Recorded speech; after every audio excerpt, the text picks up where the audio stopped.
به فارسی بگم؟ فارسی همونطور که گفتم یه آدم بسیار مثبت، یه پرستار بسیار خوب، خیلی مهربون، با پشتکار، با دقت، که واقعا ما افتخار کردیم که هاردی دانشجوی ما بود.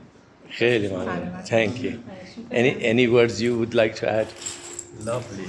Thank you so much. خیلی عالی. Perfect. اذیت نکرد این 2 سال؟ ما کلی اذیتش کردیم.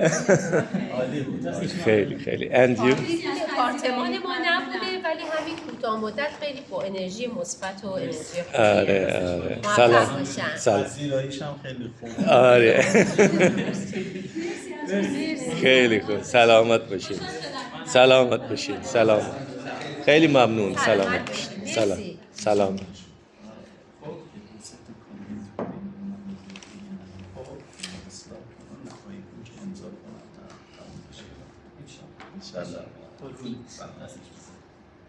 از پذیراییتون ممنونیم. سلام.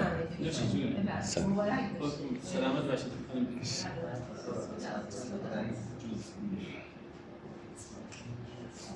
What do you have to say about him?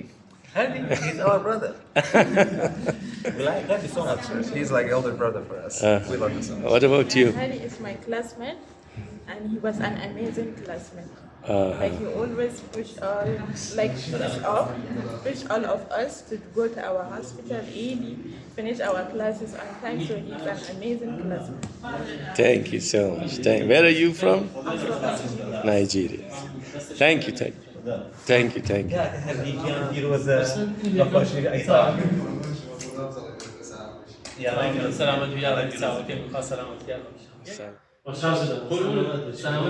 Doctor, شما you have any words to say about him or چیزی میخواین بگین؟ دیگه خودش میدونه. تبریک میگم انشالله که موفق و پیروز باشی و باز ببینیمت اینجا برای دکترا انشالله. سعی کنیم یه دکترات هم بخونیم. شما دانشجوی خوب مستقلی بس. دست شما قربانت. سلامت باشی. سلام. خیلی سلام. زحمت کشیدید. سلام. خیلی. مرسی.